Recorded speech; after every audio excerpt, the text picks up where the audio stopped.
Hello, everyone, and welcome to the Pot of Gold podcast, where we talk about finances, wealth generation, and real estate. Now, today I have Becca Brown, and she's been the host of Utah local meetups in real estate for just over 2 years. And she's a great resource if you need to find someone in the creative community there. What started out as a few local meetups in the park to take action with local Gator students quickly snowballed into a tight-knit community of friends and business partners with a variety of skills and experience that meet consistently every month. We typically meet every first Tuesday. Despite all of her efforts to avoid doing so in the beginning, Becca has now been focused on transaction coordination for the past year and a half, and she's thrilled with the way she is able to help more people in the community get into their first deals and continue to grow their business. Thank you so much for being on the show with us today, Becca.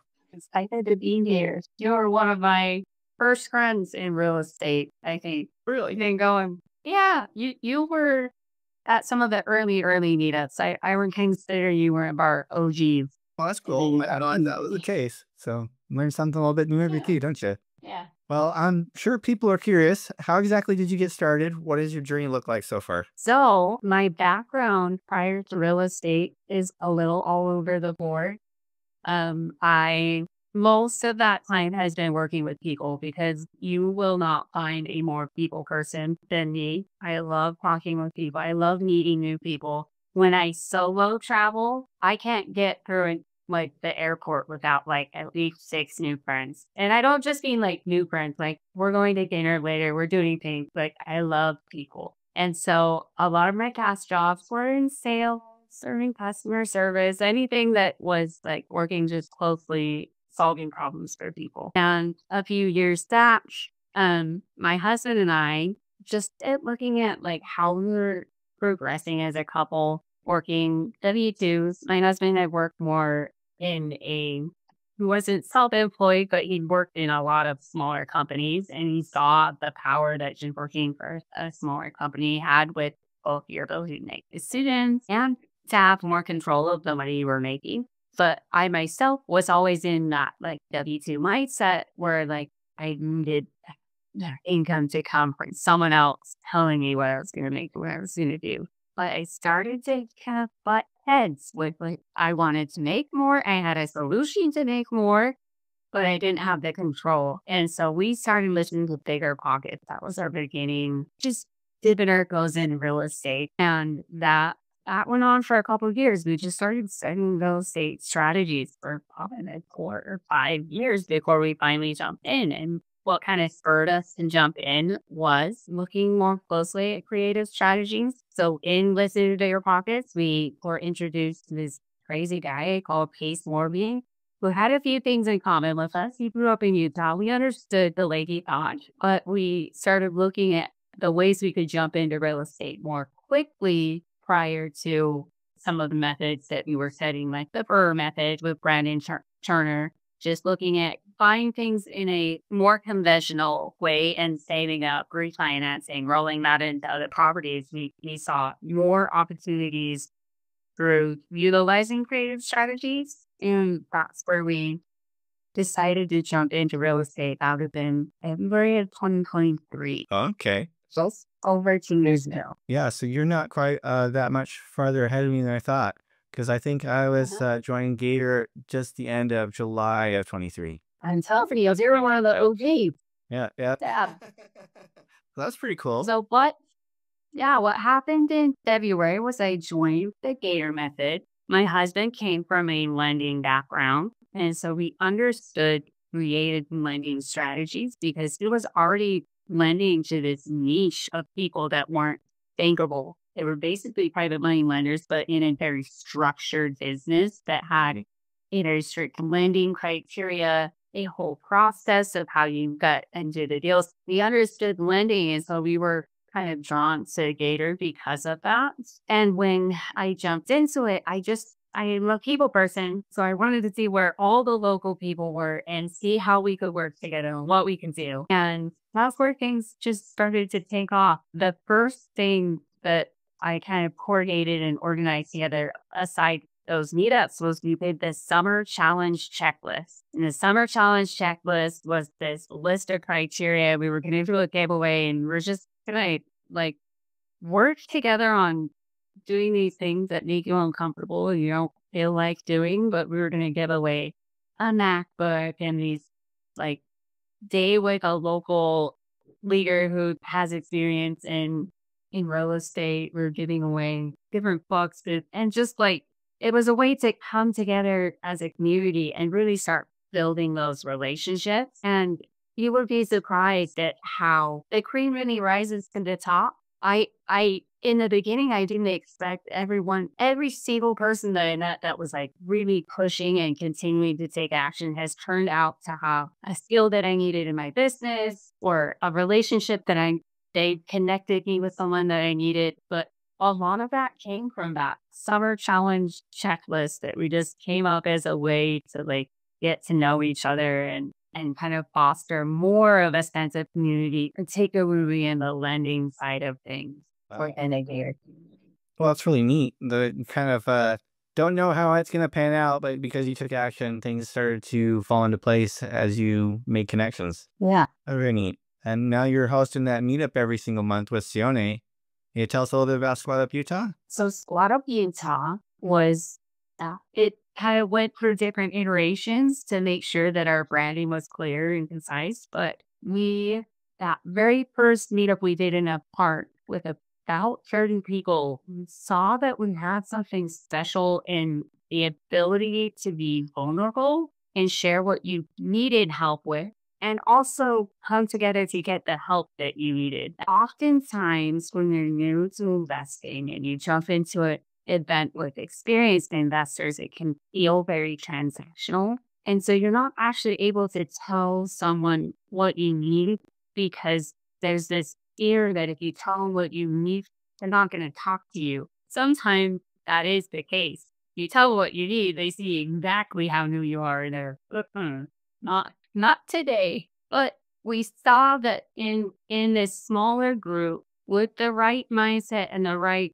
kind of team we were building together, that we were able to add just a little bit more of that vulnerability to the pie, and that seemed to change everything with how we were able to go forward together. It still took time, right? Like it took us a good amount of time to get people rolling. But what I started seeing with doing this squad up every single month on the first Tuesday and keeping it networking focused. We do have speakers, but it's not about the speaker. It's about what can we learn together and how does the speaker bring value to the group and vice versa.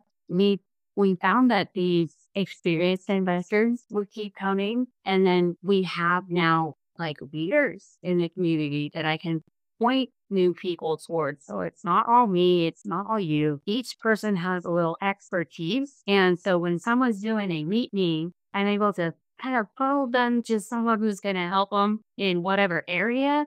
And it's so much easier with a group. And so now we meet every first Tuesday with the Squad Up Utah. I now help with the official sub 2 meetups. And both of these groups have like a really good ecosystem for plugging people who's experience so that you're not a blind leading the blind.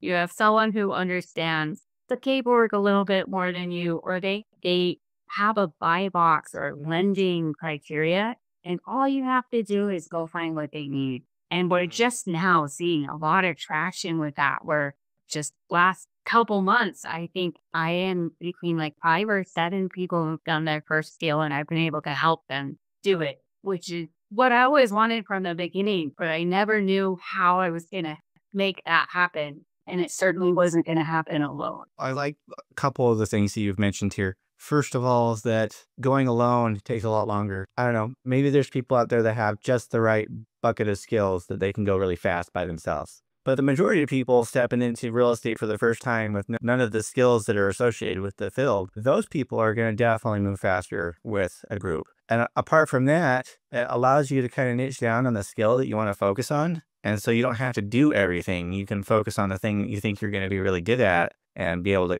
contribute in a meaningful manner. And the other thing is the consistency you mentioned. This starts to really get things moving. I think it's a lot like when you think about water, if you were to slowly get it colder by 1 degree at a time, it's just going to stay water for quite a while. And once it hits a specific threshold, all of a sudden it turns into ice. And so I feel like that is the way consistency plays in our business and a lot of other things in our lives, because you can go for a long time without feeling like you're making any progress. But it's not that there's no progress, it's that the progress doesn't show itself in a physical manner. And So also, all of a sudden and then the momentum just it's all of a like sudden is that there, but all marble. things start Yeah. happening because you've set all the framework in place and all the dominoes have Yeah. fallen for long enough. I love that. Yeah, it kind of snuck up on me. I think at some point last year, everything just started lining up, and all of those things I'd been building over time. It was exactly like you take that water bottle out of the freezer and it's liquid, but all you had to do was take it on the counter and all of a sudden it crystallizes. Like that happened last year for me. But I did have a lot of consistency before that, and I had to change the mindset things in order to allow that to happen for both my business and for me to be able to help other people the way I wanted to. Well, let's talk about that a little bit because I like to ask people what kind of problems they run into when they're first setting their business up. What was it for you? For me, there was a mix. I would say that some part is gonna be a mindset issue, and part of it was like real physical issues. So something that's unique about my situation is that just a little bit before I started on my real estate path, I was diagnosed with heart failure. And I was diagnosed at 29 in 2020. And it didn't make a lot of sense until we got a genetic diagnosis that I have a DST mutation. It's pretty rare. It ran in my family, but that was causing my heart that from the outside and even from scans looked like healthy as can be. I lived a very healthy lifestyle, but on a microscopic level, in between the cells, there's desmoplastin is a protein that keeps the two cells together. These are two cells. And that desmoplastin is deficient or sometimes non-existent in the way that it presents once you have the genetic presentation. Once it sets off, those proteins start to be deficient. And so your heart cells would be perfect and beautiful and doing all the things. They're contracting, they're working great. But under stress, in between, think of it like the mortar in between bricks, the mortar started to degrade. And so I started to have all these symptoms of heart failure. And I was kind of like getting through that, right? But the same year that I joined Gator, I actually had what would have been a fatal arrhythmia in July, in the middle of doing that Hunger Challenge checklist and going to community camp and meeting all these new people. I went to the hospital after being shocked by my device and learned that my device actually had saved my life. If I didn't have the device in there, it would have been a repeat of what happened to my mom. My mom actually passed away in 2001 of the same disease, but we didn't have any of the same technology. Defibrillators were not near as advanced. We couldn't have done the same things that we're able to do today to save my life for her. And so it was a big shift for me to not just know that I have heart failure, but to be faced with like this heart failure is really high risk. And like the risk is actually like, it's pretty serious. It's one of your more important organs. And that, that really should be like, as much as I continue, the one thing that I kept up was doing those meetups. But the meetup ended up being a little bit of creative avoidance for doing the work. And that was a mindset thing for me. I think I got into this kind of a slump where I was waiting to know if I was okay and to know like if I was safe to do the things I wanted to do, if that was too risky. Like my whole life started to feel a little more risky because what triggered my arrhythmia that my device had to shock me is cleaning the house. Now, if that's not an excuse not to have to clean it up, I don't know what it. But the movement of just bending over and picking things up, I started to be affected by a little bit of PTSD. Yeah, I get that. you've Yeah. been through your own Uh-huh. journey with things like that. And I think I sometimes attract people who have their own crazy stories, and things that you have to really overcome that mindset. But bending over and my heart would go into an arrhythmia. And at this point, I didn't know if the arrhythmia wasn't going to kill me. I would have to lay down, calm myself down. Driving around town, there's certain roads in Bountiful that are a cement with like lines in the Yeah. cement. Yeah. They have a little bounce to it because tires over time start to wear a pattern on those. So there's certain parts on the freeway, certain parts in town that make your car bounce a little bit. And it took me a while to figure out that driving on those certain streets, I would turn onto Orchard Lane in Bountiful, and all of a sudden I would feel like I was having arrhythmia, like that feeling of doom and gloom just comes over you. And I didn't know what was causing it until I identified that the bumps feel a lot like your heart is beating really fast. And so I had these things of like PTSD that I had to get over in order to be able to focus more on my relationships and like building my business without that feeling of like, am I going to be okay? Am I going to be here for my kids? Is what I'm doing in business going to jeopardize for my health? And it was hard to kind of decipher that. Yeah, ask all these questions because you're confronted with your own mortality. Like, should I work on the business or should I spend my time with my kids because they don't have any, like things like that. Yeah. I totally get Yeah, coming because from that. if I was gonna go next month, am I gonna wanna spend my last month building a business, or am I gonna wanna spend it with my kids? And so it's been a blessing in a lot of ways that, like, I've been able to really savor the time that I spend with my kids, especially recovering from those arrhythmias and things. I health-wise was a lot less healthy than I am today. And so while I was in that, like, couldn't do as much, would get winded really easily, tired all the time, could sleep and sleep and sleep while you're healing from like heart damage. I got to spend a lot of time with my boys just while they were little, and so grateful that I had that time, but was still able to like just once a month connect with people, keep building, keep learning, keep watching and studying different strategies so that a year and a half later, despite not having as much traction in deals I had done or my own lending criteria figured out or what I was going to do, I could now speak the language of real estate really well.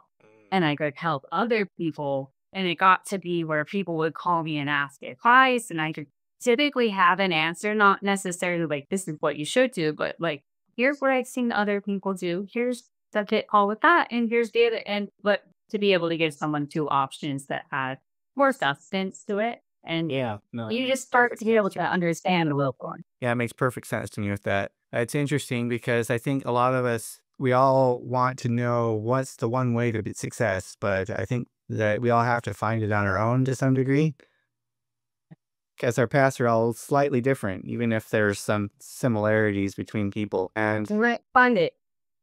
yeah, well, I think it It's comes like back to this single idea funny. of declarative and procedural knowledge. I've talked about this on the podcast before, but there's a difference between book knowledge and reciting facts and figures and getting on a bicycle and learning how to ride a bike by being on a bike. So you got to have both of them. And if you're not going out there taking action, you're not going to get the second one. And so you kind of fall into this loop of ever learning and ever coming to the knowledge of the truth. And so I think it's really important that people get out there and face their fears. And I can say that because I was a guy that hid in his house for years and years after being scared of what had happened to him. So definitely get out of your comfort zone, go out there and do what you need to do to make things move forward, you guys. On that note, Becca, what do you think what's the future look like for your business and what you're working on? So that crystallizing part of that process was me fighting the path of how I was going to be successful.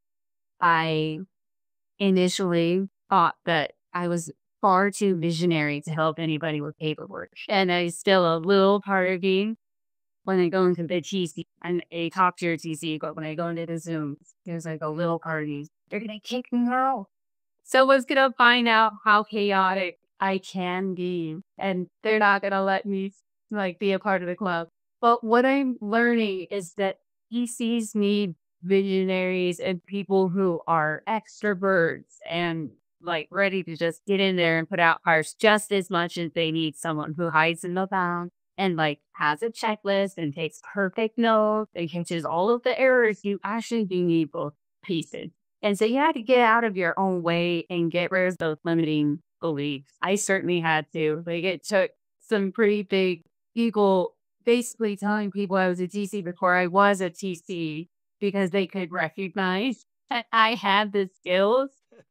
And when that big person happens to be your mentor, who you really look up to, it makes a difference. You have to take a step back and be like, what could they see that I don't see? So I took a risk and I just dove in and started doing it. And come to find out, pretty good at helping people through the transaction process. And what amazed me, and I'm like so grateful that it happened this way, is that as things started coming together last year, I found that I've been more able to help people through learning their deals as a transaction coordinator than I was just as someone giving people advice.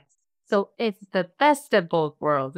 It's starting to gain more momentum because I have a set role and a whole checklist of items that I'm helping for people. And the fact that it's something that we sign a contract is actually a benefit to like help them better than if I was just their friend. So I'm just so glad that I figured it out and I found my niche that's totally different than what I thought it would be. I thought I would be in there doing the wholesaling because I wasn't shy, but that's not how it worked out. And so for my active income to come from something that allows me to help other people without being directly involved in each of their business has just been, it's been amazing. Fascinating to me because I've been thinking about this. They talk about finding your superpower and really doubling down on that thing. But I've found that the thing that people would think of as your superpower is often the thing that you kind of have a blind spot for because it's the thing that you do without any effort.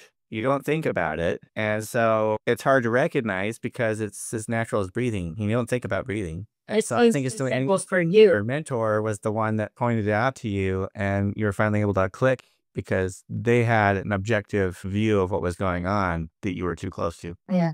Really cool. Very fascinating. I like that. Yeah. I think there's one other factor that like helps me get past both my mental blocks and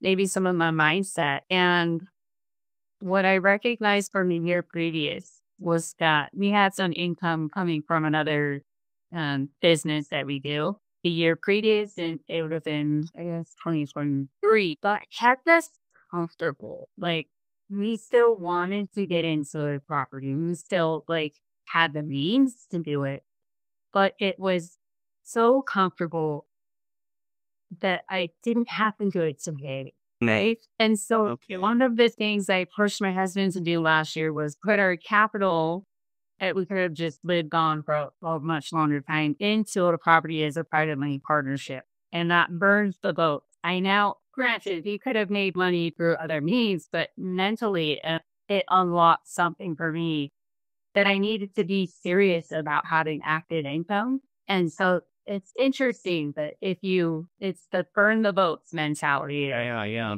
Let's get rid of our backup plans so long as you understand that you're still going to be able to like feed your family, right? Like still be able to take care of your needs for your family. But if you take care of excess that would keep you just cozy and comfortable and watching Netflix every weekend, just get some Monday, like it's not going to push you to be as successful as you could be. Okay.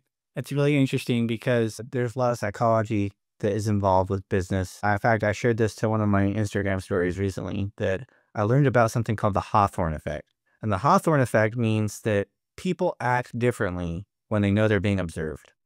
If they don't think anybody's watching, then they're going to act differently than if they think somebody is watching. And what I realized about that is that you could kind of hijack that a little bit to like a fire under yourself. Because if you're constantly posting on social media telling people what you're doing, well, then you're going to be driven to take more action because you don't want to get on the camera and say, I just lazed about the house all day today and I didn't actually get anything done. Like that's going to keep you from doing that. But you have to find things like what you're talking about, structuring it in such a way that you get to the burn the boats mentality to drive yourself, because you are a biological little machine that runs on stimuli. And if you don't get the stimuli right, you're probably going to be lazy because the whole system wants to conserve energy. And so that's really useful to know. I really appreciate you sharing that.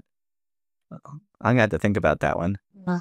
Well, on that note, I think it's a really good place to switch over to this idea of what is the thing that you think that new people that are just getting started need to be thinking about when they go to do that? Are there resources that they should be studying, shows that they should be tuning in, like the podcasts, or communities they should be joining? So I am partial to in-person connections. Certainly, if you live out in the boonies, don't let that be your mental block. That it would be your limiting belief. If you live somewhere and can't get together with people, that shouldn't keep you from doing anything. But if you do live somewhere where you can make physical connections, I wouldn't not get those. I would say first go out and talk to people and get to know people to a level that they would want to work with you based on your friendships and the value that you provide them first. And then start to dive in and find out whose problems you can solve. Your business is going to be directly related to how big of problems you can solve for other people. If you go into it like, who's going to help me? Need is a fear, right? So need is fear. Want is a choice. And when you're new, it's hard not to feel like you're really moody. I need this, I need this, I need this. Instead of shifting that mindset, so I want this and I want this. And here's what I'm going to do to get it. That's the opposite of like, it's like someone who needs help, right? Like, so you have to shift your mindset from, okay, I need this to live, to a, what can I do to help them? And I want this relationship to be better. And so if it's such an interesting It makes me think of the difference between the way we treated food when I was a child and the way I can treat it now. Because when I was a child, I had to clean my plate no matter what. If it was on my plate, it had to be removed. We did not waste food. But since then, I've realized that that's not completely necessary. It's better to maintain my macros and my calories to be healthy than to overeat, because sometimes your eyes are bigger than your stomach. And part of the things that I had to do to come to terms with that was understand that waste is a sign of abundance. And so if I'm wasting food, it's not because there's scarcity involved. There's actually food to waste. And I can be grateful just for the abundance in and itself without having to feel like I'm wasting and feel guilty for it. The same thing goes with like cleaning your house and throwing away old toys to your kids.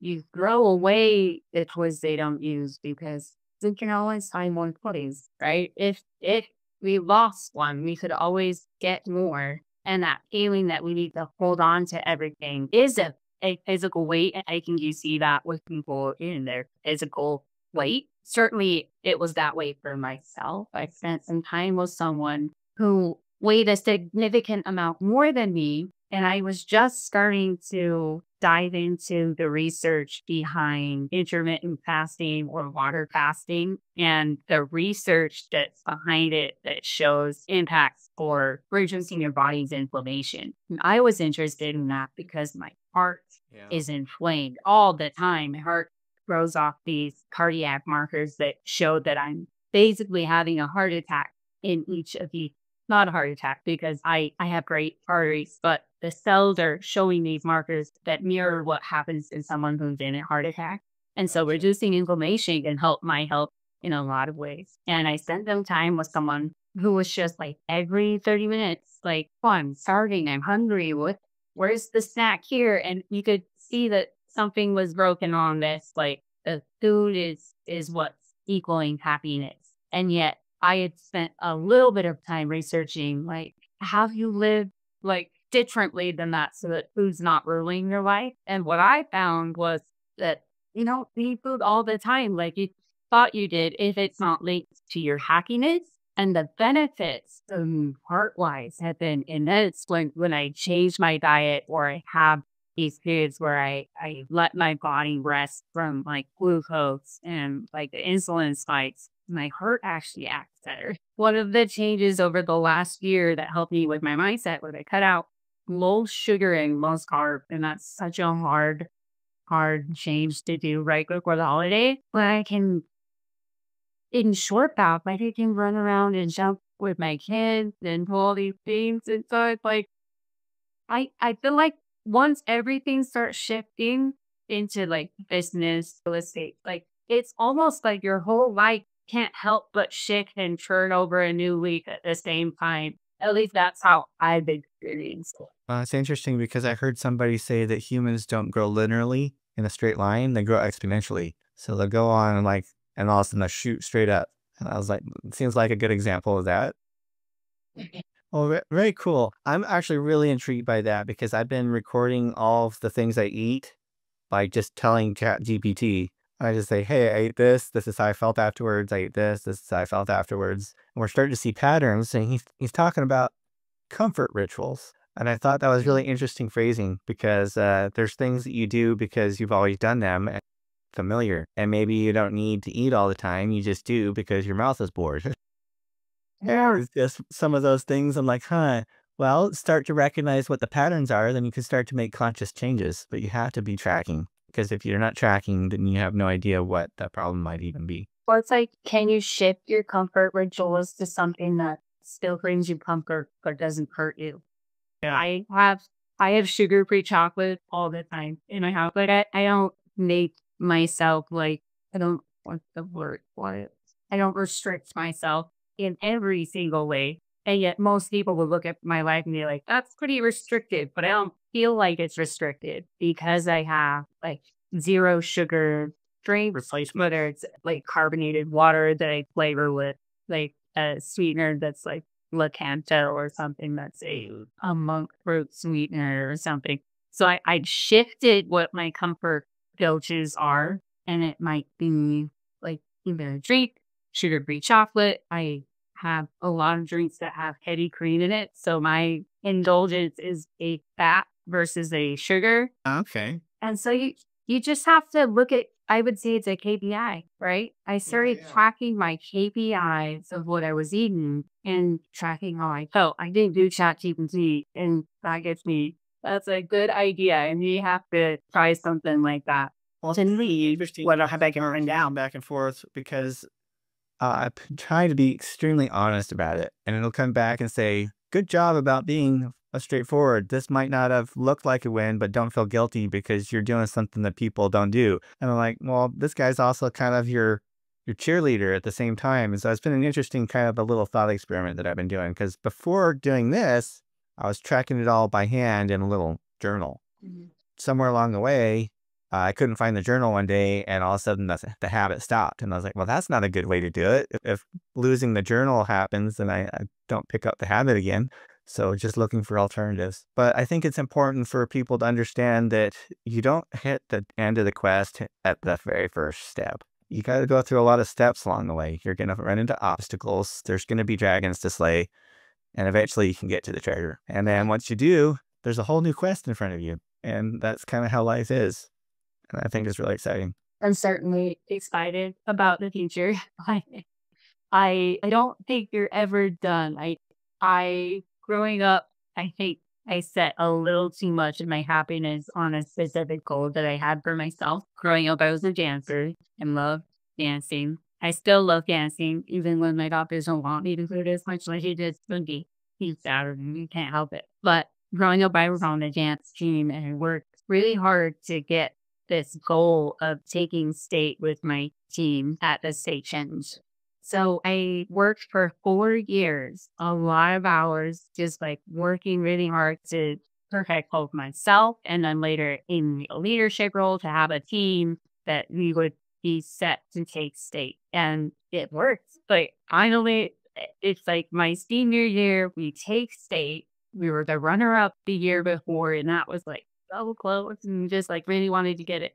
But I remember being there, like my senior year, like holding on to it and like sitting on the floor because it's in like a big basketball big stadium and you're holding on to the trophy and you're like, now what?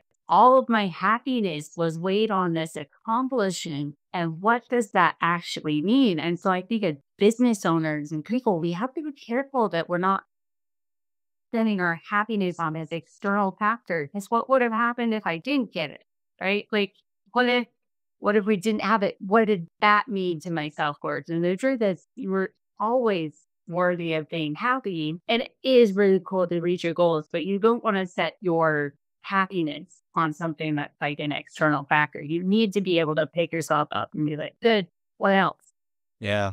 No, I like that you touched on that because I struggled with self-worth for a very long time. Very long time. I'd say 25 years, if not more than that. And it wasn't until I gave myself permission to be imperfect that I started to find that I was okay, because I would beat myself up for the lack of not hitting that unrealistic goal, unrealistic expectation. And it's hard to convey some of these lessons to other people because you do have to have your own experiences to come to some of this wisdom. And I wish it was different, but you do have to go through your own lessons and you have to come to your own understanding. The good thing or the positive thing is we're all here to help you guys out too. If you have these questions that you have or these trials, we'll provide support.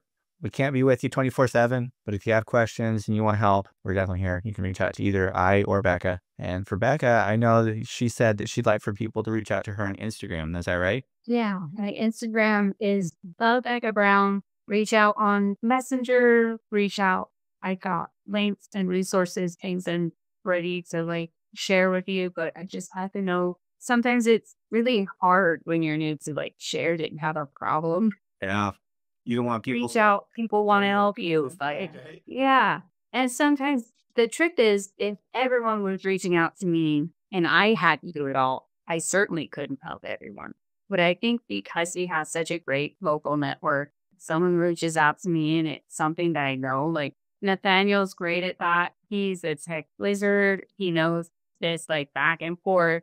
Talk to him. I know that like you're going to make sure to take care of them as well as like I would. And so I think you really need a village. It takes a village to grow a human and it takes a village to grow a business. It's been a pleasure talking to you today, Becca. Do you have anything else you'd like to share with the audience before we end the interview today? Well, this one's a little different, but I have felt like inspired to like share this with everyone. It's one of those things that I think you should do what you feel called to do. And so this it's a little bit more on the spiritual side of things, but I think everyone needs to hear it at least once. One of the beliefs that I've had in going forward with business that's helped me out is everyone loves me and everyone wants to help me accomplish my goals. And it actually doesn't matter if it's true. Having that mindset helps you immensely when it comes to like meeting people and manifesting what you want to happen out of a relationship. So I want to encourage people to go forward with faith and just remember like your mindset's half the battle. But if you need to work on the mindset, like talk to me, talk to you. We'll help you get there because I think it's important to know your value as you start jumping into some of these things. Perfectly said. And you should remember that you're not going to be perfect every day. So give yourself some grace. Yeah. Pick yourself up and keep going. You got this. Grace total over perfection. Yeah. Yep. The little incremental improvements over time. And eventually you get there. And maybe the destination is not where you expected it was going to be, but you're going to get to where you need to be. I totally agree with that. I'd like to thank everybody for tuning in today. This has been the Pot of Gold podcast, and we talk about finances, wealth generation, and real estate investing. Take care.